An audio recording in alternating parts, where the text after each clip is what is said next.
ನಾಯಕರು ಬಂದಿದ್ದಾರೆ. ನಿಮಗೆ ಸಂತೋಷ್ ಲಾಡರೇ ಕಾಣೆ ಆಗ್ಬಿಟ್ಟಿದ್ದಾರೆ, ಯಾಕೆ ಬಂದೇ ಇಲ್ಲ ಅಂತ ಅಭಿಮಾನಿಗಳು ಕಾರ್ಯಕರ್ತರು ಬಹಳ ಕಾಯ್ತಾ ಇದ್ರು. ಸರ್, ಈ ದಾವಣಗೆರೆ ಉಪಚುನಾವಣೆ ಬಗ್ಗೆ ತಾವು ಏನು ಹೇಳಕ್ಕೆ ಬಯಸ್ತೀರಿ? ಇಲ್ಲ, ಖಂಡಿತವಾಗಿ ವಿಶ್ವಾಸ ಇದೆ, ಗೆಲ್ತೀವಿ. ನಾವು ಮಾಡಿರ್ತಕ್ಕಂಥ ನಮ್ಮ ಪಕ್ಷದ ಕಾರ್ಯಕ್ರಮಗಳು, ಆಮೇಲೆ ಎಲ್ಲರಿಗಿಂತ ಹೆಚ್ಚಾಗಿ ನಮ್ಮ ಅಭ್ಯರ್ಥಿ ಕೂಡ ಯುವಕರಾಗಿದ್ದಾರೆ. ಆಮೇಲೆ ಇಲ್ಲಿ ನಮ್ಮ ದಿವಂಗತ ಶಾಮನೂರು ಶಿವಶಂಕರಪ್ಪರು ಮಾಡಿರ್ತಕ್ಕಂಥ ಕೆಲಸ, ಮಲ್ಲಣ್ಣವ್ರು ಮಾಡಿರ್ತಕ್ಕಂಥ ಕೆಲಸ, ಸೊ ಅವ್ರ ಫ್ಯಾಮಿಲಿ ಮಾಡಿರ್ತಕ್ಕಂಥ ಕೆಲಸ ಎಲ್ಲನೂ ನಮಗೆ ಒಂದು ಅಸ್ತ್ರ ಆಗಿ ನಮ್ಮ ಗೆಲುವಿಗೆ ಕಾರಣ ಆಗುತ್ತಂತ ಈ ಸಂದರ್ಭಕ್ಕೆ ಕೇಳಲಿಕ್ಕೆ ಬಯಸ್ತೀನಿ.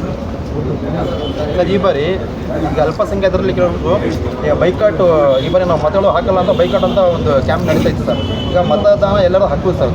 ಸೊ ಇದ್ರ ಬಗ್ಗೆ ಹೇಳೋಕ್ಕೆ ಇಷ್ಟ? ಇಲ್ಲ, ಅವರಲ್ಲಿ ಮನವಿ ಮಾಡ್ಕೊಳ್ತೀನಿ. ಆ ಸಮುದಾಯ ಟಿಕೆಟ್ ಕೇಳಿರ್ತಕ್ಕಂಥದ್ದು ಸತ್ಯ ಇದೆ. ಅದು ಹೈಕಮಾಂಡ್ ತೀರ್ಮಾನ ಮಾಡಿದ ತಕ್ಷಣ ನಾವೆಲ್ಲ ಒಪ್ಪಬೇಕಾಗತ್ತೆ. ಸೊ ಇವತ್ತು ನಾನು ಆ ಸಮಾಜದಲ್ಲಿ ಮನವಿ ಮಾಡ್ಕೊಳ್ತೀನಿ, ದಯಮಾಡಿ ಈ ಒಂದು ಸಂದರ್ಭದಲ್ಲಿ ಪಕ್ಷ ಇಂಪಾರ್ಟೆಂಟ್ ಆಗಿರ್ತದೆ. ಹಂಗಾಗಿ ಎಲ್ಲ ಮುಖಂಡರುಗಳು, ಹೈಕಮಾಂಡ್ಗಳು ಸೇರಿ ಒಂದ್ಸಲ ಅಭ್ಯರ್ಥಿ ಮಾಡಿದ ನಂತರ ಏನೇ ಮನಸ್ತಾಪಗಳಿದ್ರೆ ಅದನ್ನ ದಯಮಾಡಿ ಈ ಸಂದರ್ಭದಲ್ಲಿ ತೋರಿಸಬಾರ್ದು. ಅದಕ್ಕೆ ಹೆಚ್ಚಿನ ಜನಸಂಖ್ಯೆಯಲ್ಲಿ ತಾವು ಒಂದು ಕಾಂಗ್ರೆಸ್ ಪಕ್ಷದ ಅಭ್ಯರ್ಥಿ ಆಗಿರ್ತಕ್ಕಂಥವ್ರಿಗೆ ತಾವು ಮತವನ್ನು ಕೊಡಬೇಕಂತ ಅವರಲ್ಲಿ ಮನವಿ ಕೂಡ ಮಾಡ್ಕೊಳ್ತೇನೆ. ಸರ್, ನಿಮ್ಮ ಸಮುದಾಯದಲ್ಲಿ ಭಾಳಷ್ಟು ಯುವಕರು ಕೆಲವೊಂದು ಮುನಿಸ್ಕೊಂಡಿದ್ದಾರೆ ಅಂತ, ಯಾಕಂದರೆ ಸಂತೋಷ್ ಲಾಡ್ ಬಂದಿಲ್ಲ, ಏನೂ ಕ್ಯಾನ್ವಾಸೇ ಮಾಡಿಲ್ಲ ಅಂತ ನಾವೆಲ್ಲ ಒಂದು ಮಾಹಿತಿ ಇತ್ತು. ತಾವು ಈಗ ಬಂದಿದ್ದೀರಿ, ಅವ್ರಿಗೆ ಏನಾದರೂ ವಿಶ್ವಾಸದಲ್ಲಿ ತಗೊಂಡು ಬಳಸ್ಕೊಂತಿರೋ ಚುನಾವಣೆ ಪ್ರಚಾರಕ್ಕೆ? ಖಂಡಿತವಾಗಿ ಮಾಡ್ತೀವಿ. ಇವತ್ತು ಕೆಲವು ಮುಖಂಡರ ಮನೆಗಳಿಗೆ ಹೋಗಿದ್ದೀವಿ. ನಮ್ಮ ಚವ್ಹಾಣ್ರವರು, ಯಾದವ್ರವರು, ಪವಾರ್ ಅವರು, ಗಾಯಕ್ವಾಡ್ರವರು, ಪಾಟೀಲ್ರವರು, ಇವು ನಮ್ಮೆಲ್ಲ ಸಮಾಜದ ಏನು ಮನೆಗಳಿದ್ದಾವೆ ಎಲ್ಲರ ಮನೆಗಳಿಗೆ ಹೋಗಿ ಅಲ್ಲಿ ಸಣ್ಣ ಸಣ್ಣ ಸಭೆಗಳನ್ನ ಮಾಡಿದ್ದೀವಿ. ಇವತ್ತು ಸಾಯಂಕಾಲ ನಮ್ಮ ಸಮಾಜ ಸಭೆ ಒಂದು ಕರೆದಿದ್ದೀವಿ. ನಾಳೆ ಒಂದು ಬಹಿರಂಗ ಸಭೆ ಕೂಡ ನಮ್ಮವರಿಗೆ ಸೇರಿಸ್ಬಿಟ್ಟು ನಾವು ಒಂದು ಕಾರ್ಯಕ್ರಮ ಮಾಡ್ತಕ್ಕಂಥದ್ದು. ಒಂದು unorganised sector, construction board workers, transport related workers ಎಲ್ಲರನ್ನ ಕರೆಸಿ ಎಲ್ಲರೂ ನನ್ನಂಗೆ ಭಾಳಷ್ಟು ಜನ ಕೂಡ ಎಲ್ಲ ಸಚಿವರುಗಳು, ಶಾಸಕರು ಎಲ್ಲರೂ ಪ್ರಯತ್ನ ಮಾಡ್ತಿದ್ದೀವಿ. ನಮ್ಮದು ಕೂಡ ಒಂದು ಹಳ್ಳಿ ಸೇವಾ ನಮ್ಮ ಪಕ್ಷಕ್ಕಾಗಿದೆ ಅಂತ ಈ ಸಂದರ್ಭಕ್ಕೆ ಕೇಳಲಿಕ್ಕೆ ಬಯಸ್ತೇನೆ. ಸರ್, ಕೊನೆ ಪ್ರಶ್ನೆ, ಇಲ್ಲಿವರೆಗೂ ಭಾಳಷ್ಟು ಮುಖಂಡರು ಸಚಿವರು ಬಂದೋಗಿದ್ದಾರೆ, ಇನ್ನೂ ಮುಂದೆ ಯಾರಾದರೂ ಇನ್ನೂ ಬರೋರು ಇದ್ದಾರಾ? ಡೈನಾಮಿಕ್ ಇರುಗಳು ಎಲ್ಲರೂ ಡೈನಾಮಿಕ್ ಇದ್ದಾರೆ. ಎಲ್ಲರೂ ಬಂದಿದ್ದಾರೆ, ಎಲ್ಲರೂ ಬಂದು ಕೂಡ ಹೋಗ್ತಾರೆ. ಯಾರು ಬಂದಿಲ್ಲ ಅವರು ಕೂಡ ಬಂದು ಹೋಗ್ತಾರೆ. ಯಾಕಂದರೆ ಒಂದು ಬಾಗಲಕೋಟೆ ದಾವಣಗೆರೆ ಇರೋದ್ರಿಂದ ಎರಡು ಕಡೆಯೂ ಎಲ್ಲರಿಗೆ ಡ್ಯೂಟಿ ಹಾಕಿದ್ದಾರೆ. ಸೊ ಅವ್ರು ಹೋಗಿ ಎಲ್ಲ ಕಡೆ ಬಂದು ಹೋಗ್ತಾರೆ. ಜಮೀರ್ ಅಹಮದ್ ಖಾನ್ ಬರಬೇಕಂತ ಹೇಳಿ ಭಾಳಷ್ಟು ಯುವಕರು ಕೂಗ್ತಿದ್ದಾರೆ, ಅವ್ರನ್ನ ಬರೋಂಥ ಸಾಧ್ಯತೆ ಇದೆ ಸರ್? ಜಮೀರ್ ಅಹಮದ್ ಖಾನ್ ಅವ್ರು ಬರಬೇಕಂತ ನನ್ನ ವೈಯಕ್ತಿಕ ಅಭಿಪ್ರಾಯ ಕೂಡ ಇದೆ. ಸೊ ತಮ್ಮ ಮುಖಾಂತರ ಅವ್ರಿಗೆ ಮನವಿ ಕೂಡ ಮಾಡ್ಕೊಳ್ತೀನಿ. ಅಲ್ಲೇನೋ ಕೇರಳದಲ್ಲಿ ಅವರು ಒಂದು ವಿಶೇಷವಾದಂಥ ಅಲ್ಲಿ ಇರತಕ್ಕಂಥ ಡಿಮಾಂಡ್ನಲ್ಲಿ ಇದ್ದಾರೆ ಅಂತಕ್ಕಂಥ ನನಗೆ ಮಾಹಿತಿ ಇದೆ, ನನಗೆ ಸಂಪೂರ್ಣ ಮಾಹಿತಿ ಇಲ್ಲ. ಬಟ್ ನಾನು ಕೂಡ ಅವ್ರಿಗೆ ಮನವಿ ಮಾಡ್ಕೊಳ್ತೀನಿ. ಸರ್, ಸ್ವತಂತ್ರ ಅಭ್ಯರ್ಥಿಗಳಿಗಿದೆ ಸರ್, ಅವ್ರಿಗೆ ಏನಾದರೂ ಮನವೊಲಿಸಿ ವಾಪಸ್ ಏನೋ ಹೇಳ್ತಾ ಇದ್ದಾರಾ?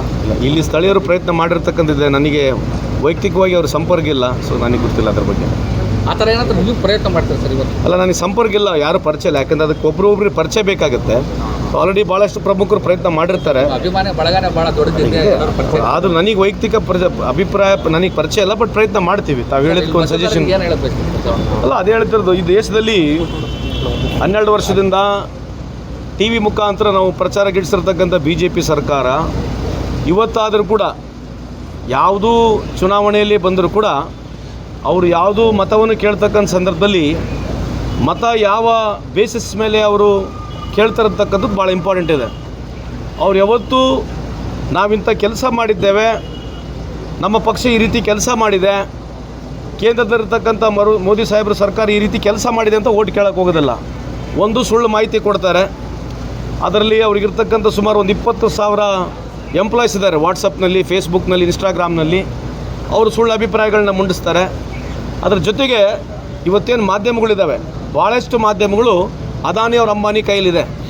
ಸೊ ನರೇಶನ್ ಅಜೆಂಡಾ ಸೆಟ್ ಮಾಡಿಬಿಟ್ಟು ಈ ದೇಶದ ಸ್ಥಿತಿಯನ್ನು, ಪರಿಸ್ಥಿತಿಯನ್ನು ಯುವಕರಿಗೆ, ಪ್ರಜಾಪ್ರಭುತ್ವ ವ್ಯವಸ್ಥೆಯಲ್ಲಿ ಜನರಿಗೆ ಹಾದಿ ತಪ್ಪಿಸಿ ಏನು ನಡೀತಾ ಇದೆ ಅಂತ ವಾಸ್ತವಾಂಶ ಜನರಿಗೆ ಹೇಳಾರಂಗಿದ್ದಾಗ ಅವ್ರಿಗೆ ಅದು ಅನುಕೂಲ ಆಗಿ ಭಾಳಷ್ಟು ಸರಿ ಅವ್ರು ಗೆದ್ದಿದ್ದಾರೆ, ಇಲ್ಲ ಅಂತ ಹೇಳಲ್ಲ.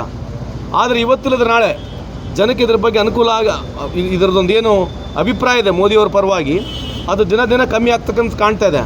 ಅವ್ರು ಏನು ಮಾಡ್ತಾರೆ, ಸರ್ಕಾರ ನಡೆಸೋದಕ್ಕಿಂತ ಜಾಸ್ತಿ ಮೋದಿಯವ್ರ ಇಮೇಜನ್ನು ಬಿಲ್ಡ್ ಮಾಡ್ತಿದ್ದಾರೆ. ಕೇಂದ್ರ ಸರ್ಕಾರ ಇಲ್ಲಿವರೆಗೆ ಸುಮಾರು 6,000 ಕೋಟಿ ಖರ್ಚು ಮಾಡಿದೆ. 6,000 ಕೋಟಿ ಕೇವಲ ಮೋದಿ ಸಾಹೇಬರ ಪಬ್ಲಿಸಿಟಿಗಾಗಿ ಕೇಂದ್ರ ಸರ್ಕಾರ ಖರ್ಚು ಮಾಡಿದೆ. ಇದು ಎಲ್ಲಿ ಚರ್ಚೆಗೂ ಬರೋದಿಲ್ಲ, ಇದು ಎಲ್ಲಿ ವಿಚಾರನೂ ಇಲ್ಲ. ಅಂದರೆ 12 ವರ್ಷದಿಂದ ದಿನಕ್ಕೆ 1.5 ಕೋಟಿ ರೂಪಾಯಿ ಮೋದಿ ಸಾಹೇಬರು ಅವರು ಪಬ್ಲಿಸಿಟಿಗಾಗಿ ಖರ್ಚು ಮಾಡಿರ್ತಕ್ಕಂಥ ದುಡ್ಡು 6,000 ಕೋಟಿ ಇದೆ. ಇದರಲ್ಲಿ ಎಷ್ಟು ಆಸ್ಪತ್ರೆಗಳು ಕಟ್ಸ್ಬೋದಾಗಿತ್ತು. ಇದರ ಚರ್ಚೆಗಿಂತ ಇಂಥ ಒಂದು ವಿಶೇಷವಾದ ಇಂಥ ಒಂದು ವಿಷಯಗಳನ್ನ ನಾವು ಚರ್ಚೆಗೆ ತೊಗೊಂಡಾಗ ಯುವಕರಿಗೆ ಸಾರ್ವಜನಿಕರಲ್ಲಿ ಒಂದು ಅವಕಾಶ ಸಿಗುತ್ತೆ. ಇಂಥವನ್ನೆಲ್ಲ ಮುಚ್ಚಿಟ್ಬಿಡ್ತಾರೆ ಅವರು.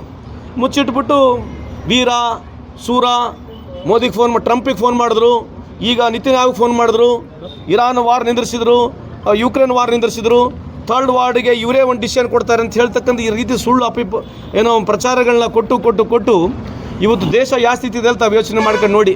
ಇವತ್ತು 93 ರೂಪಾಯಿಗೆ $1 ಇದೆ. ಯಾರು ಇದ್ರ ಬಗ್ಗೆ ಚರ್ಚೆ ಮಾಡಲ್ಲ. ಈ ದೇಶದ ಸಾಲ ಇವತ್ತು 225 ಲಕ್ಷ ಕೋಟಿ ಇದೆ. ಇದ್ರ ಬಗ್ಗೆ ಯಾರು ಚರ್ಚೆ ಮಾಡೋಂಗಿಲ್ಲ. ಇವತ್ತು ಹಂಗರ್ ಇಂಡೆಕ್ಸ್ನಲ್ಲಿ 120 ಸ್ಥಾನ